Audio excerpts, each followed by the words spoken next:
Just a couple of introductory words. I'm Will Fenton, Director of Scholarly Innovation here at the Library Company of Philadelphia. For those of you who haven't heard of the Library Company, I like to think that we're a special place. We were founded by Benjamin Franklin in 1731 as the first subscription library in America. That means that we basically cast the blueprint for public libraries, and we exported that model out throughout not only Philadelphia, but throughout the colonies. And then in the 20th century, we really transformed into a research library, which is really our function today. We support a lot of scholars who come in from all over the country, all over the world to do research in our archival collections. And this whole series of fireside chats, as we're calling them, this weekly webinar series, is really sustained by those research fellows, our current and former fellows. We have basically turned this over to them and allowed them to share their research with the rest of us and to make us all better for it. And so I want to draw attention to a couple of features of what we have enabled here. This is a webinar version of Zoom, so it's a little bit flatter than what you might be accustomed to if you've been in a Zoom meeting before. The key features are the chat function, which I'll be using periodically to share links. You'll see that I dropped the link into the Manifold edition of the book that we're going to be, or that Lauren will be talking about today, An Archive of Taste. If I think of anything else clever to put in there, I will, and certainly we can compile that down the road. The other key feature that I want you to take note of is the Q&A feature. As Lauren is discussing this book, if you have a question, rather than holding on to it until the very end when you might forget it, record it in the Q&A, and I will try to work through all the questions based upon the sequence in which they arrive. So I invite you to submit the questions earlier, the better. If not, you're going to be stuck with my silly questions. Finally, I want to make clear that this whole presentation will be made available after the fact. So this is our sort of synchronous version of this. But if you think this is a really wonderful talk and you want to share it with folks that maybe couldn't make it here on a 7 o'clock on a Thursday night, we'll have it available through our YouTube feed and then also through our podcast channel, which will go out to all the major podcast subscription areas. So stay tuned for that. We will send out those links in the next week and any other notes that we can think of. For example, I know that Lauren had some kind of discount code for purchasing the book through University of Minnesota Press, and we'll make sure that you have access to that code because it knocks a good chunk of change off the book, which really does look remarkable. The last call to action that I would add is that if you're excited about what you're seeing tonight and you want to know about other things that are going on at the Library Company, sign up for our email list. It doesn't cost a darn thing. Just go to librarycompany.org, scroll down to the bottom of the page and drop in an email. And this way we can share all of our monthly events. We're still doing quite a lot, even though we're physically closed. So with that, I'd like to introduce our very special speaker today. Dr. Lauren F. Klein is an associate professor of English and quantitative theory and methods at Emory University, where she also directs the Digital Humanities Lab. Klein is the author of An Archive of Taste, Race and Eating in the Early United States. That's that book that was just published this week by University of Minnesota Press. And with Catherine Dignazio, she also published Data Feminism from MIT Press in 2020. It's been a very prolific year so far. With Matthew K. Gold, she edits the superb Debates in the Digital Humanities, a hybrid print-digital publication stream that explores debates in the field as they emerge. Notably, she was the Andrew W. Mellon Foundation Fellow at the Library Company in spring of 2014. Welcome, Lauren. Thank you so much for having me, and thank you for this kind introduction. I have to say, you know, that time at the Library Company was so fortuitous to me, and I had to smile because my younger daughter this morning picked out a dress that I purchased for her at the kids' play space that's sort of diagonally across the street from the Library Company that I purchased for my older daughter when I was a fellow there in 2013. So that time really does live on in Tiny Humans, as well as in this book. Thank you also to everyone for listening. You know, I know in this age of constant Zoom possibilities, there are a lot of demands on your time. So I appreciate you taking the time to listen in on this one. So I am going to try to just share my screen here.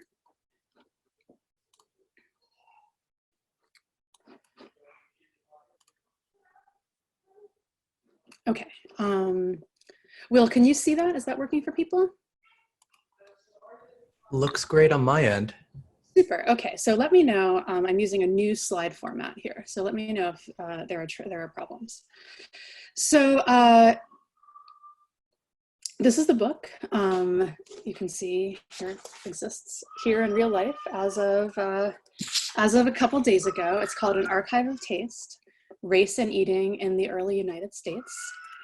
And, you know, I thought I would just start with a quick Indigenous land acknowledgement. You know, one of the things that I spend a lot of time thinking about is the sort of the cultural foundations of our country. And it seemed really necessary to acknowledge its physical foundation as well. And even though we are virtual in this time of coronavirus, we're all sitting on physical ground. So I want to acknowledge the Muskogee Creek people as the traditional stewards of the land on which I sit, and the enduring relationship that exists between them and their territory. I acknowledge the painful history of genocide and forced removal from this place, and honor and respect the many diverse Indigenous peoples connected to the land we call the United States. So the point of departure for my book is in some ways quite simple. There's no eating in the archive. And I mean this not only as a practical admonition, you know, although it's a real one, as anyone who's spent time at those desks of the library company knows well. But I mean it also as a methodological challenge. There's quite literally no eating, or at least no food, preserved among the books and letters and newspapers and manuscripts and all of these documents that constitute the archival record of the early United States. So I thought I would begin just with a quick illustration at this point. So this is a letter written from Thomas Jefferson to James Madison in 1787. And this was while Jefferson was serving as minister to France. And in it, you can see I've highlighted it down on the bottom left. Jefferson requests that Madison send him, quote, a few barrels of Newtown pippins, those are apples. Apologies for my children who are screaming, and some cranberries to eat, along with some roots of the Newtown pippin tree for him to attempt to plant in France.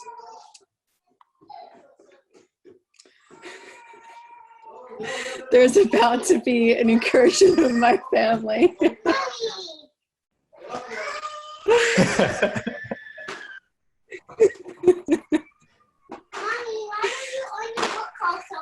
I am on a late book call. Okay.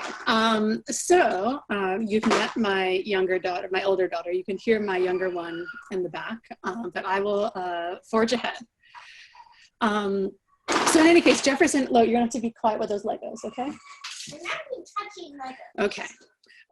So Jefferson is requesting some apples and some cranberries to eat, and then he also requests the roots. The roots of a Newtown pippin tree for him to attempt to plant in France. And he says they would be, quote, very desirable to me. And then he proceeds to give very detailed packing instructions for how they should be layered between sheets of moss. In any case, you know, obviously we no longer have these apples or cranberries to eat, even though we know that they were very important for Jefferson. So, you know, the basic question is, so what is a scholar interested in this idea of eating in the early republic supposed to do? You know, and I've spent, excuse me, hold on a minute.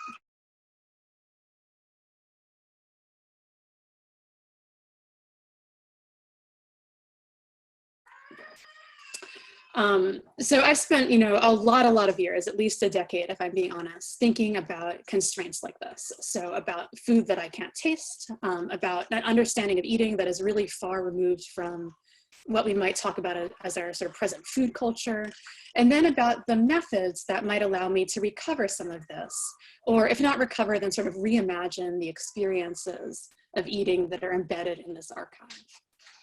And in the process of doing this work, I've also been drawn to the conceptual paths by which eating sort of came to matter in that particular temporal moment. So I have a more complicated argument in the book that if you're interested in, we can talk more about later.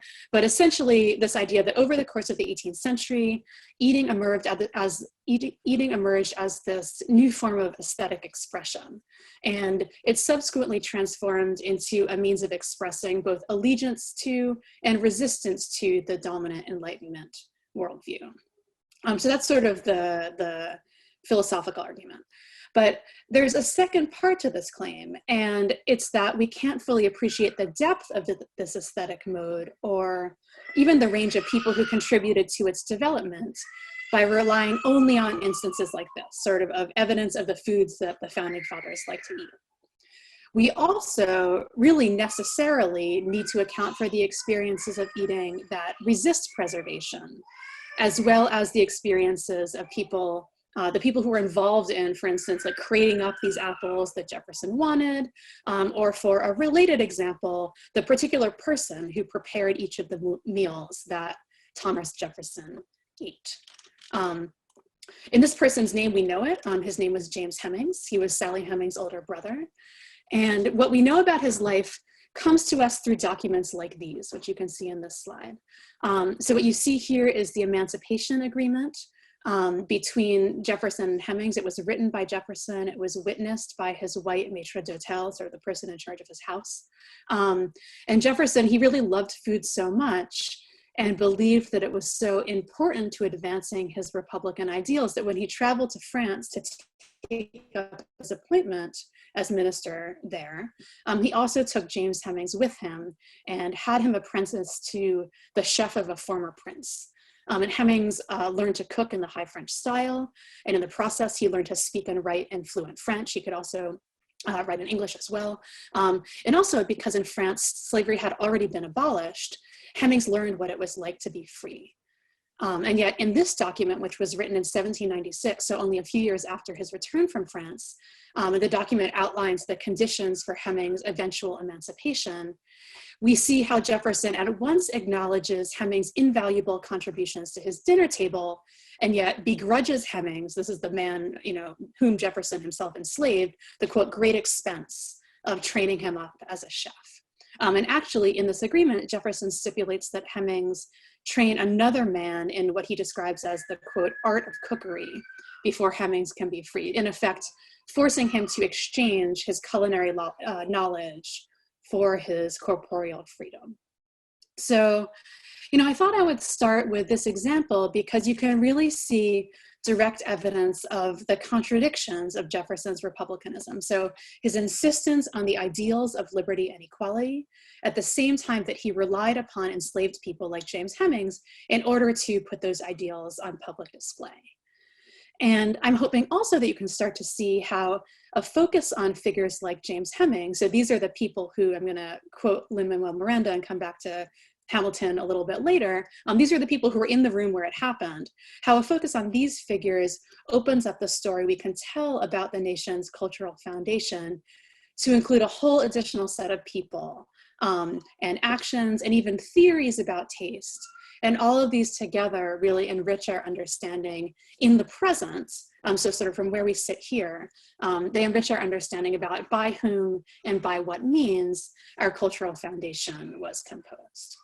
So in the rest of my formal time today, I'm going to talk a little bit more about James Hemings's contributions to the nation's cultural foundation, as well as some methods that I employed in writing the book that helped me expand the significance of the gaps in our knowledge about Hemings' life, and then the gaps that characterize our knowledge about the lives of some other men and women who were also enslaved. And then at the end, I'll just quickly discuss a few of my other sort of favorite examples from the book. So this involves a cookbook from the 1860s and then a painting that has had some resonance today. And they sort of help point out some additional methods that we might employ in order to sort of infuse this archive of taste with some new meaning. And hopefully that will be just about 30 minutes, which will leave us some time for the Q&A. So we'll pick up James Hemings's life here in February of 1801. So this is 8 years after Jefferson penned the Emancipation Agreement on a previous slide, but only 5 years after Jefferson legally granted Hemings his freedom.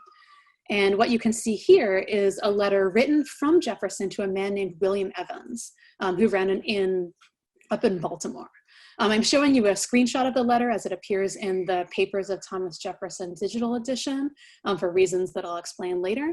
But for now, I'll just note that this letter, it was initially transcribed from a press copy of Jefferson's own. So Jefferson himself made a copy of this.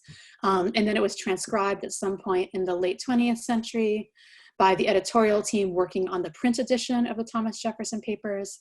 And then at some point in the early 2000s, it was digitized for the digital edition, which was initially published by the University of Virginia Press. And then at some point after that, an agreement was made with the Library of Congress so that it could enter this interface that you see the founders online, which is available through the Library of Congress, free to the public. But in any case, sort of back to William Evans. Jefferson, he wasn't particularly close to this man, but his inn served as a relay point for the mail route up and down the East Coast. So Evans just had contact with a lot of people, pretty much anyone in his area who wanted to send something by mail or who wanted to check if they had received a letter came to this inn. And so you can see here, Jefferson references a conversation that he had had with Evans in the past. He writes, quote, "You mentioned to me in conversation here that you sometimes saw my former servant James, and that he made his engagements such as to keep himself always free to come to me. Could I get the favor of you to send for him and tell him I shall be glad to receive him as soon as he can come to me?" So Jefferson at this point was only 2 weeks away from assuming the presidency. His inauguration would take place on March 4th of that year. And they would say, like, now if you watch a lot of Top Chef, he would say, like, he was in the weeds, right? And he actually admits as much when he apologizes to Evans. He says, quote, "The truth is that I'm so much embarrassed in composing a good household for myself as in providing a good administration for our country." Embarrassed here just means, like, in the archaic sense, experiencing difficulties.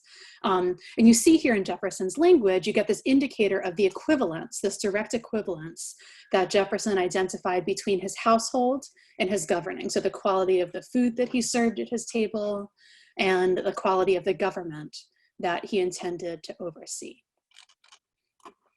So I sort of, thus far, I've sort of taken it a little bit for granted that you know that Jefferson was really into food. He really was, but just to give a few examples of this. So here is Jefferson's diagram of a macaroni machine, which he first encountered in Italy and then brought back with him home to Monticello upon his return.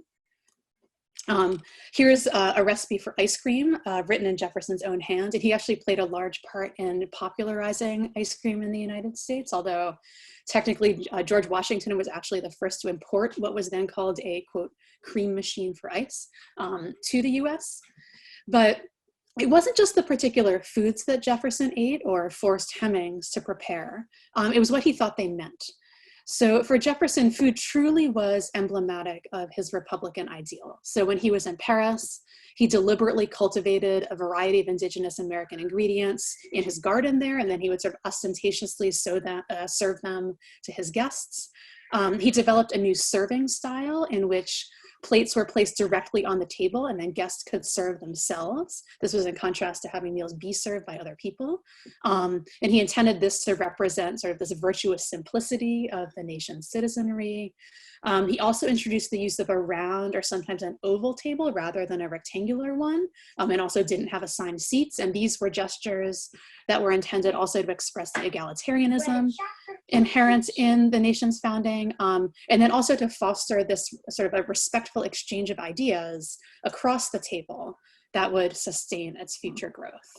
And then finally, there's the famous dinner table bargain, which is dramatized for all of us in Hamilton with the song The Room Where It Happens. No, you can't watch Hamilton right now. This is just a screenshot of it.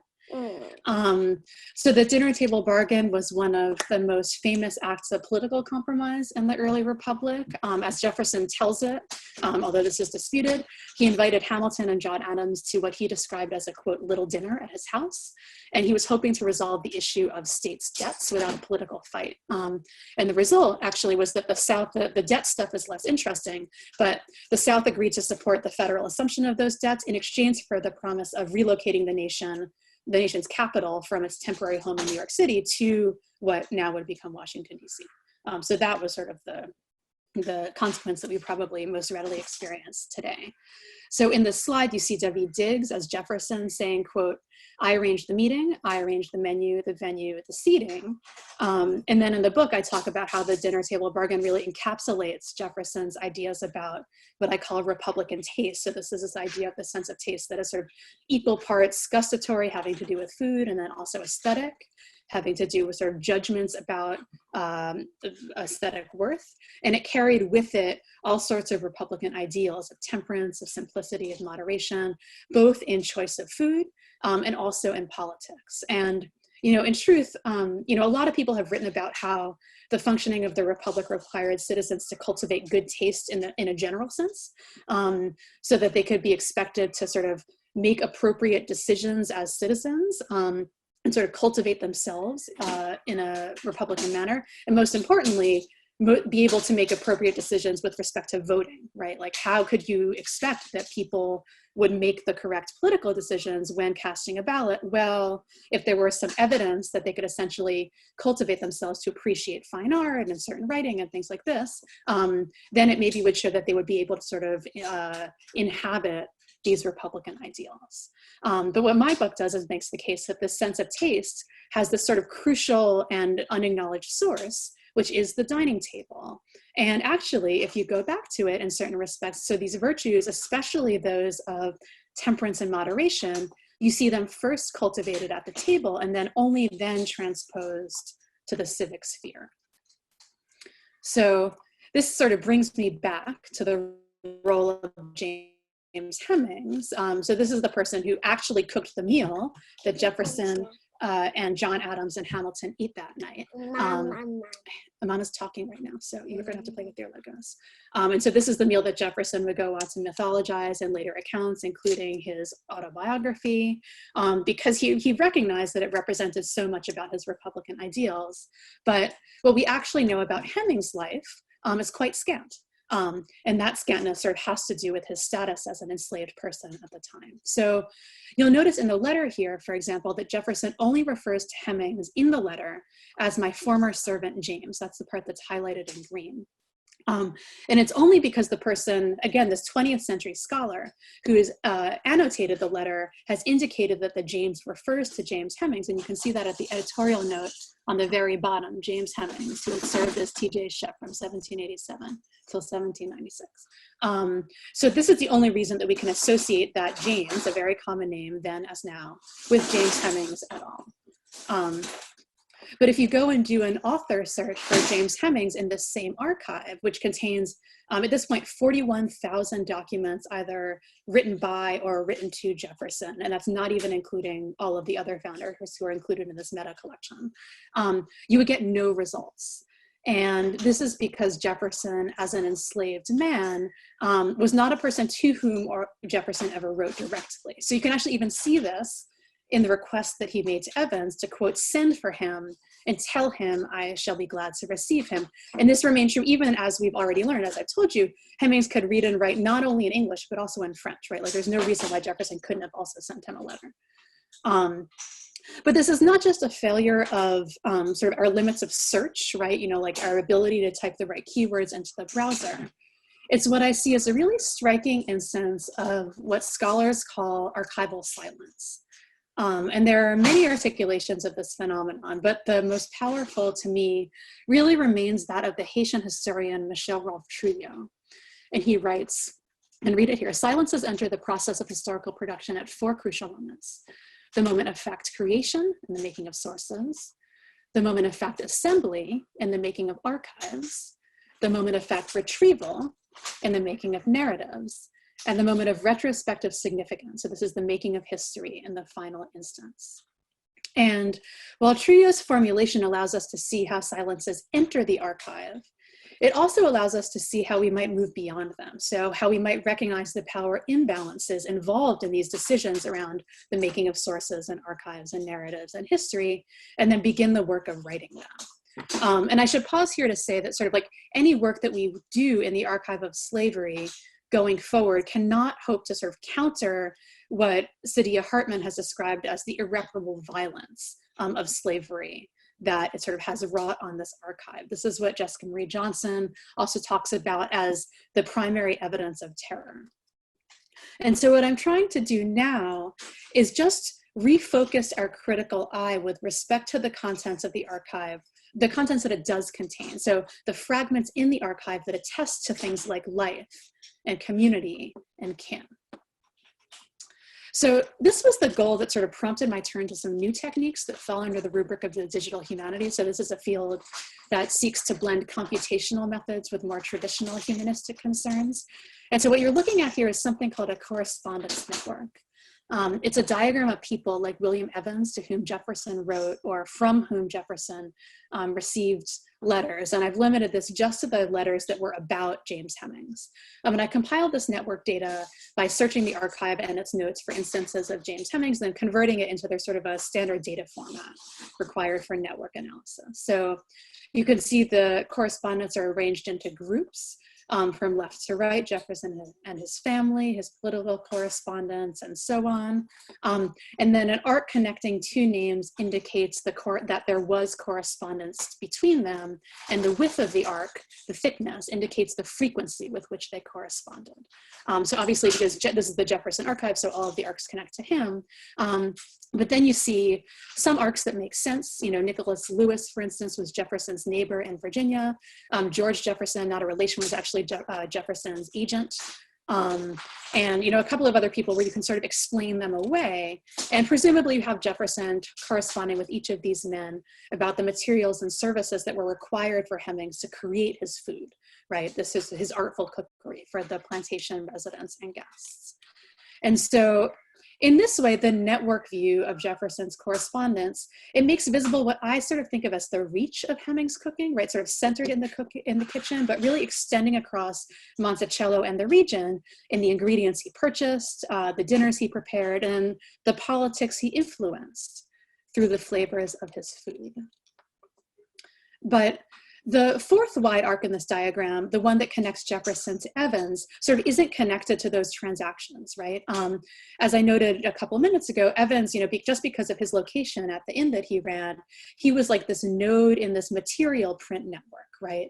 And actually, because of this reason, Evans' presence in the Jefferson archive is more readily discerned. So in contrast to the absence of results of a name search for James Hemings, you can do a name search on William Evans and you get this chain of correspondence that includes him and then some other people through which you can actually discern Hemings' eventual fate. So evidently, Hemings had already been involved in negotiations for employment with Jefferson well before Jefferson sought Evans' help. So, you know, probably having spent the first 25 years of his life enslaved, he understood the importance of defining the terms of his employment in advance, right?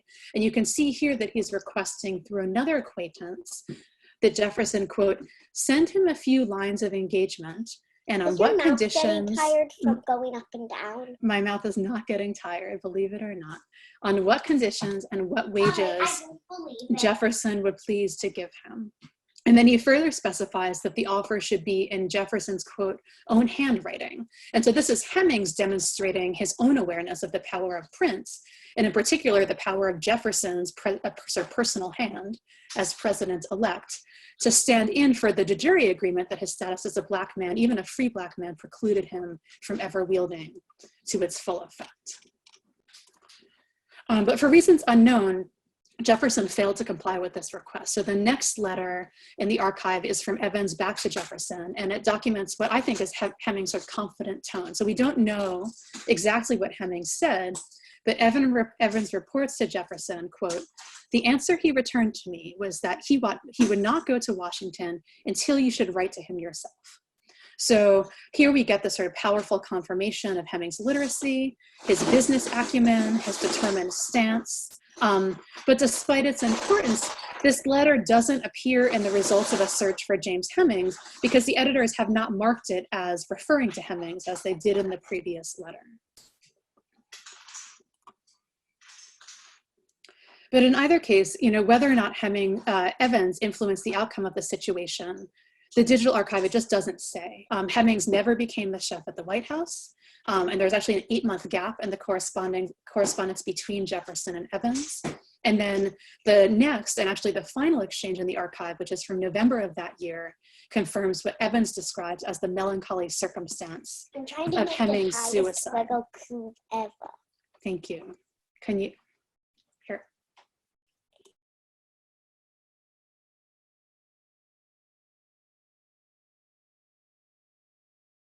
Yes. So the story of James Hemings is one that Cydia Hartman writes with respect to sort of another one of these sort of ghostly stories in the archive of slavery, of which there are, far too many. It's, quote, predicated upon impossibility. To tell this story involves listening for the unsaid, translating misconstrued words, and refashioning disfigured lives. And intent on achieving an impossible goal, the redressing of the violence that produced the numbers, ciphers, and fragments that constitute slavery's archive. So in the case of James Hemings, sort of even as we consider all of this information that is disclosed to us through Jefferson's correspondence, we're reminded with sort of the foreknowledge of his suicide, how little of the life of James Hemings we will ever truly know. Like we cannot put ourselves in his mind, and we do not have access to that.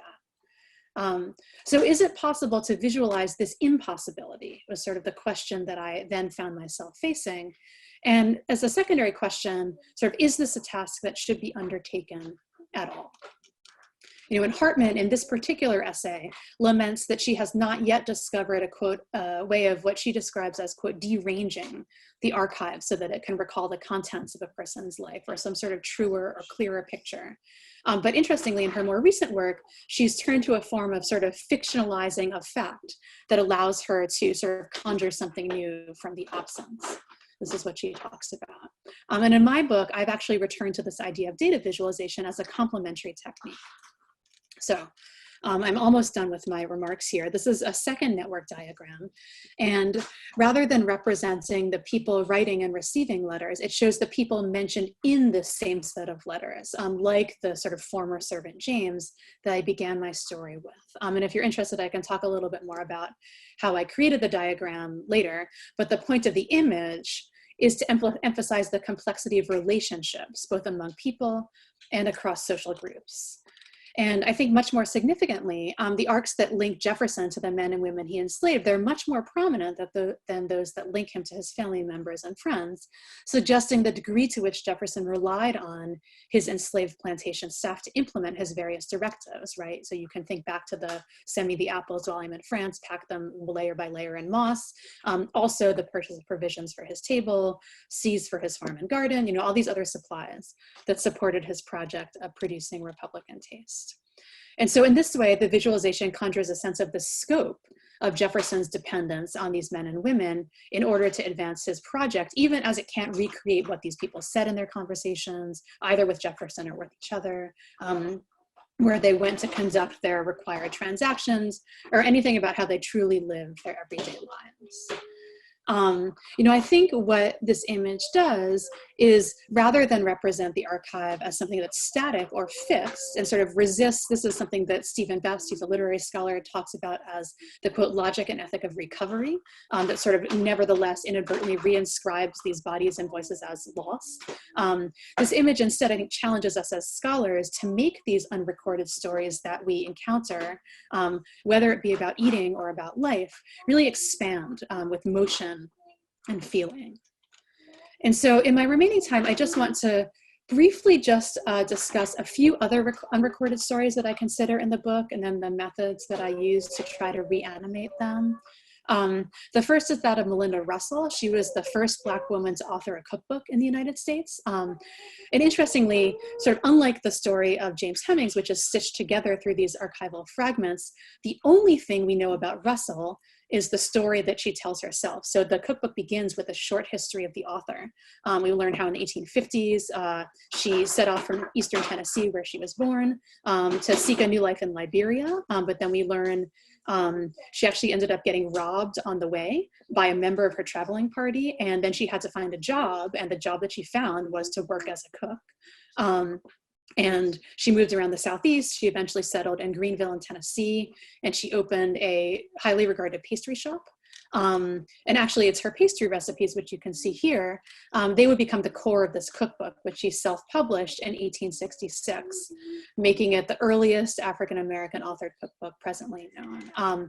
But there's sort of a question of beyond its firstness, like how do you make this cookbook mean something more? And so what I do in that chapter of the book is to think a little bit more about what a cookbook is intended to do, sort of who it's intended to be used by, and then who it's intended to benefit. And then I end up with, which is probably my favorite conceptual argument in the book about how Russell intended her recipes to elicit satisfaction.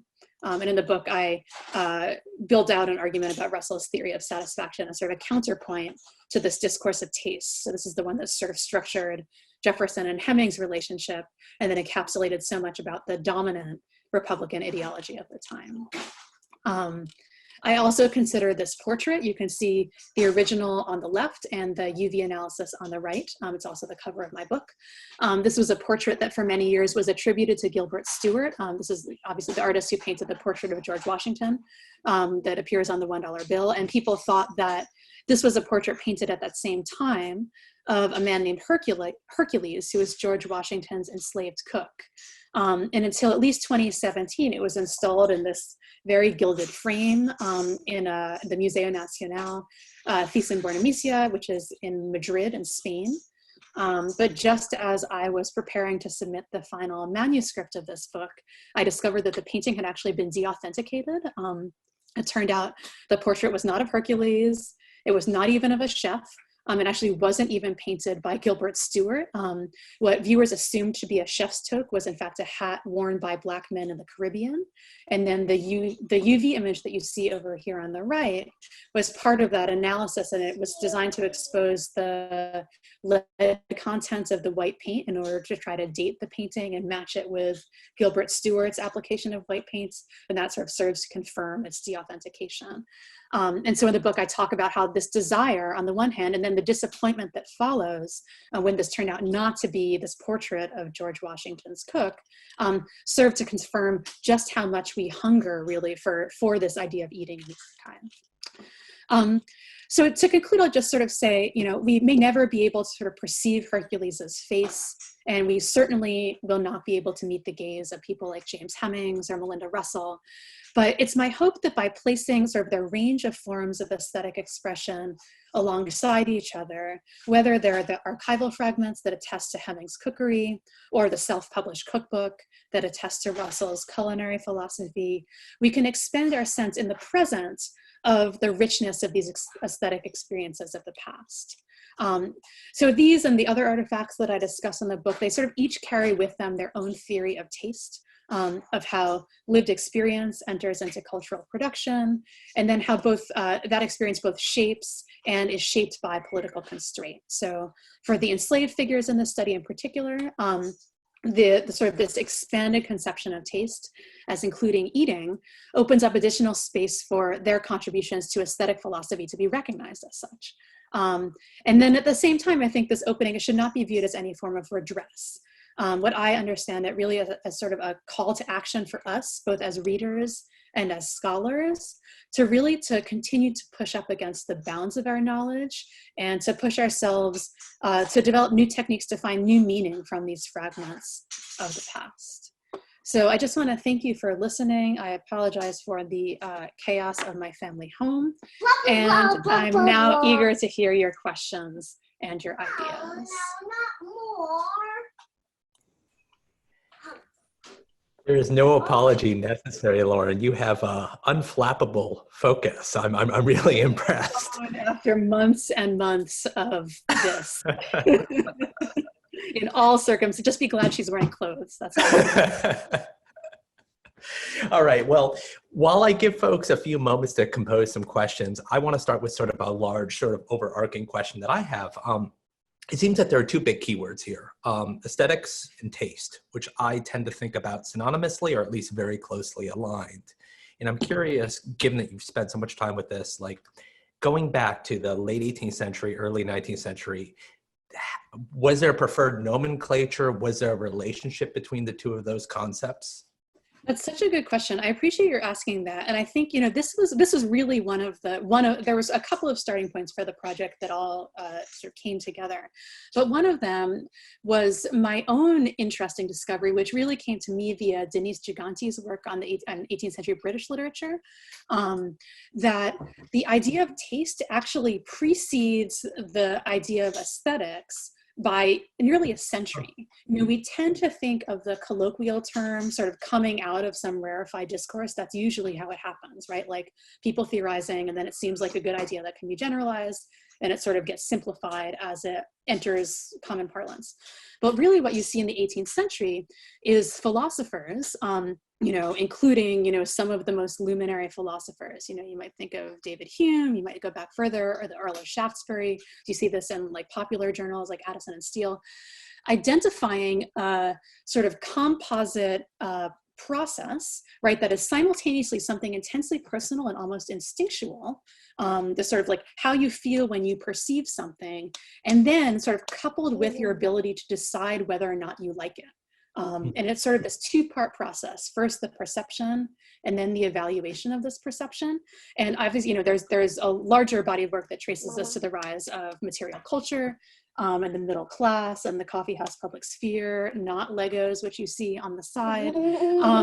But these philosophers, they were philosophers in the sense that, like, they were truly trying to wrestle with this thing that they knew that people did, and they were trying to name and describe it. And as they came up with their more formal philosophy, they used the metaphor of eating in all of their philosophical works in order to sort of think through this process. And it was actually Alexander Baumgarten in like sort of the middle of the 18th century in Germany, sort of redeploys an existing term to sort of describe this as aesthetic judgment. But it wasn't even until the end of the 18th century that this term gained popular currency in English. And then when you need to account for the transition from Europe to the United States, or America, then the colonial, and then the United States, it takes even longer to get to where we sit now. And so people really they thought about eating a lot as a philosophical mechanism. And so this is just something I just found this fascinating, right? Especially when we think of, capital P philosophy, we think of, Hume and Kant and all the work, all these philosophers from this time, but they themselves were thinking through their theories with respect to eating. And then I think that's sort of like, to me, that's the move that I really try to make in the book. The fact that no one had this rarefied aesthetic theory means that everyone who was thinking about eating was also thinking about taste, right? And so then it opens up, like, people cooking food were also thinking about this, because this was, I believe, I don't know if it's Denise Giganti or Aaron Mackey, like one of these scholars of 18th century popular culture says, like, this was a time that everyone was talking about taste. They were all so interested, how do I become sophisticated? What does it mean that I like this, that person likes this? Like, this was just something that everyone was thinking about at the time. And yet, almost across the board in the late colonial era and into the early United States, the people who were doing the cooking, who were preparing the food that people were thinking about, were, for the most part, enslaved people, were women, were people who sort of aren't looked to as people who are sort of aren't looked to for their contributions against a sort of like high Enlightenment philosophy. And yet there they were performing and sort of thinking through this, what I describe as sort of embodied aesthetic theory. Yeah, what's great about that is it sort of removes the, I think, artificial barriers between like taste as this cerebral activity and sociability and the sensual, which is something that you say really eloquently. You say the acts of cooking and eating, you draw the connection between that and the synthesis of the sensory, the cerebral, and the social. And it's really interesting to hear that people from this period would have acknowledged that sort of porousness between those categories. So we have a great question here from Mark Valeri about taste. How do ideas of taste or food taste change throughout the 18th century? And do these changes reflect political circumstances? Oh, that's a really good question. You know, they totally do. So they change both throughout the 18th century and they change throughout the 19th century. And this whole trajectory is very revealing, right? And so over the course of the 18th century, we have what I've previously discussed, right? So it's these philosophers really thinking through eating as essentially their primary metaphor in order to formulate their theories of aesthetic judgments. But by the end of the century, eating sort of becomes too messy. And you see this, you can sort of predict this will happen because of people like John Locke, who has the hierarchy of the senses, right? Where, you know, it literally involves getting your hands dirty and it's smelly, and it sort of becomes too base. And so you see a gradual shift as the theories become more solidified, Serious. people start to look for more rarefied examples of the same phenomenon. So you see a shift from taste and smells and everyday lived experience to, you know, examples of high art. So if you've read, you know, like Kant or someone, you can think, you know, you were talking about like the Colosseum and you're talking about St. Peter's and architecture, you know, things like this that are perceived as a distance. The other thing that starts happening, especially over the course of the 19th century and arguably, actually not arguably, like I'll just, you know, even into the late 20th century, you see on the one hand, the recognition of the political power of aesthetic taste. So first sort of this alignment with political principles. But then at a certain point that becomes too dangerous, right? People don't want aesthetics to be associated with politics anymore. And you get a depoliticization of the aesthetic. And this is actually fuels a lot of arguments that start to emerge at, you know, like beginning with people like Terry Eagleton and people like this, but really passing through, you know, and Christopher Luby and Cindy Weinstein have a great book called, wait, now I'm blanking on the name of it, but it's something about the politics of the aesthetic. But it's like a return, sort of this insistence that because aesthetics is rooted in the experience of the body, and it is so tied to consensus views about what people think, it cannot be but political. And so you get a real divide between the arts for art's sake people and the people who say, no, actually thinking about aesthetics. As much as you know.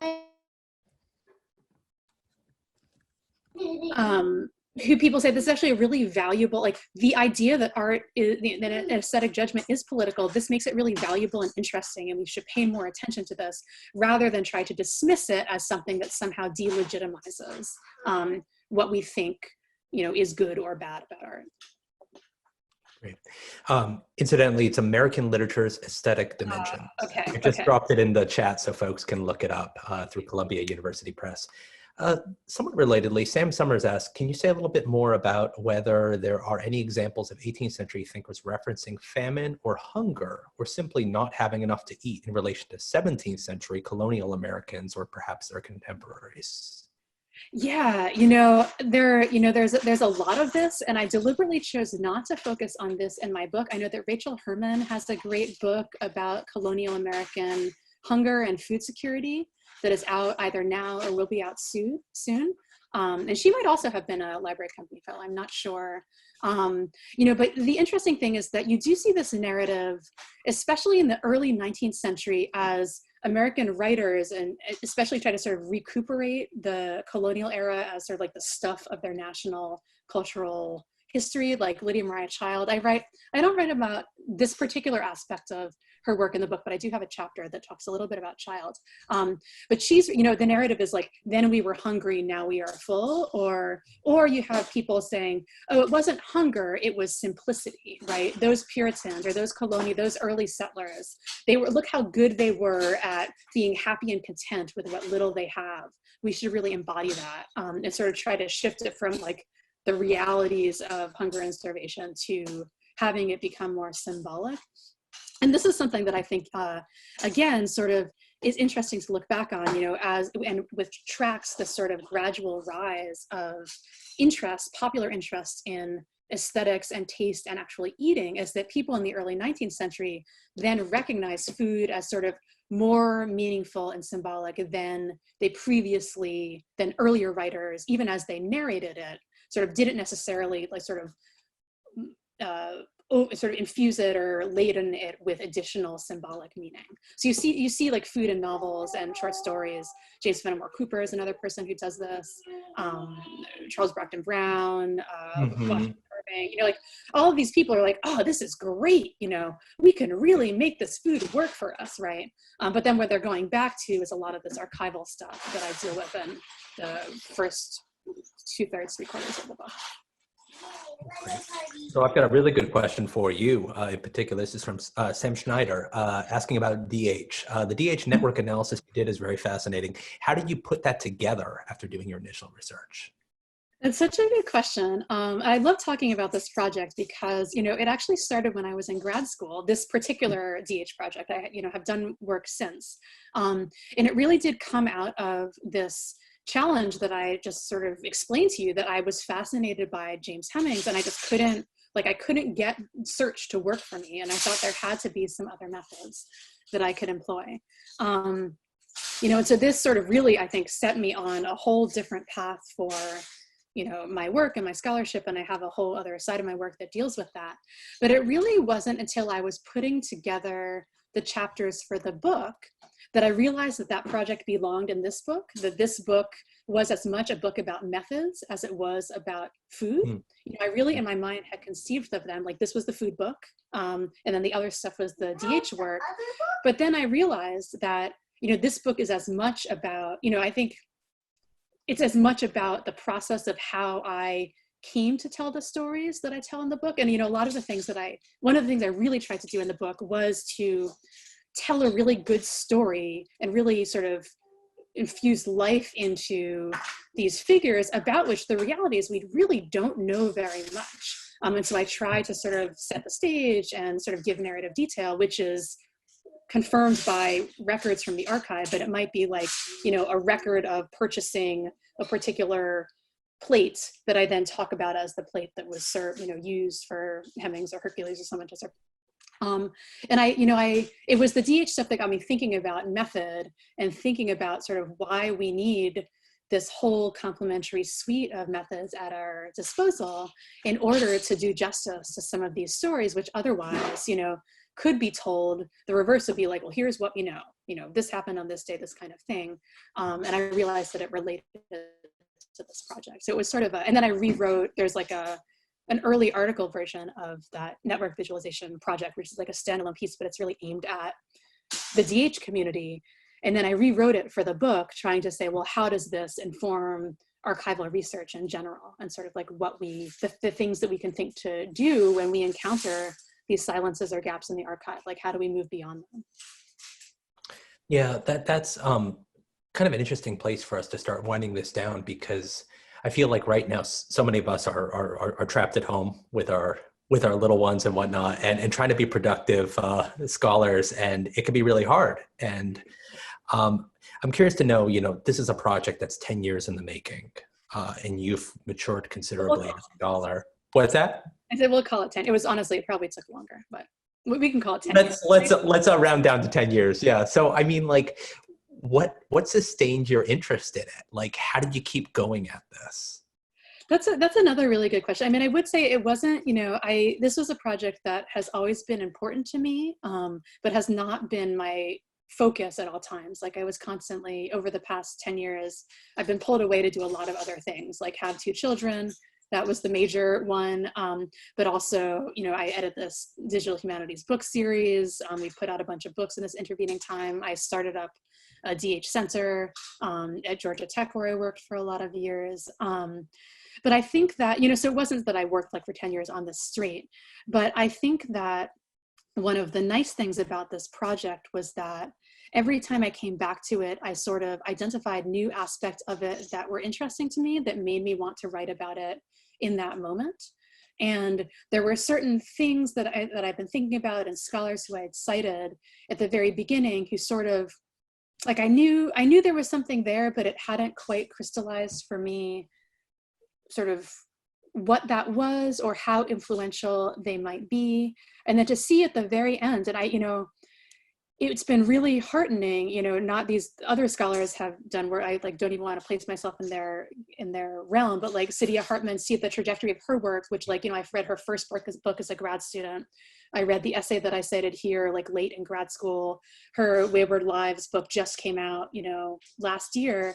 And to see her sort of going through the similar process of first refusal, like I will not re-narrate these scenes of violence, that is the ethical thing to do, to then sort of acknowledge the gaps and move on. And then the third is to sort of move beyond them, to sort of see that another person, Marisa Fuentes, her book is another one that came out, you know, like as I was finishing this up. And it's been sort of nice to feel that I've been in sort of an intellectual community of scholars all trying to ask ourselves, look, we all study this time period.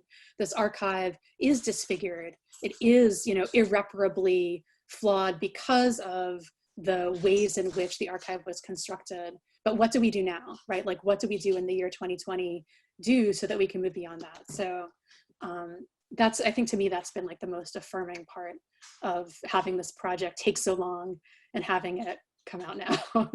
Well, and I mean, the timing couldn't be better for our purposes because the library company just went and published a graphic novel, and that graphic novel, it's indebted to the idea of critical fabulation from Saidiya Hartman. It's indebted to the idea of reading along that bias grain from Fuentes. So all of this feels like we're very much winding up in the same pathway here. So this sounds like a tremendous project. I'm sorry that we couldn't get you to physically come into the library company, but I assure you that whenever we reopen, if you happen to find your way to Philadelphia, we would love to have you. Thank you so much, Lauren. Oh, thank you so much for having me. Thanks to everyone for listening. I really appreciate it. Yeah. And for the rest of us looking ahead to next Thursday, same time, same place, your couch, Scott C. Miller is going to help us historicize the economic uncertainty that we're facing today with a chat on the long reach of the Great Depression of the 1780s. Hope to see you then. Thank you all.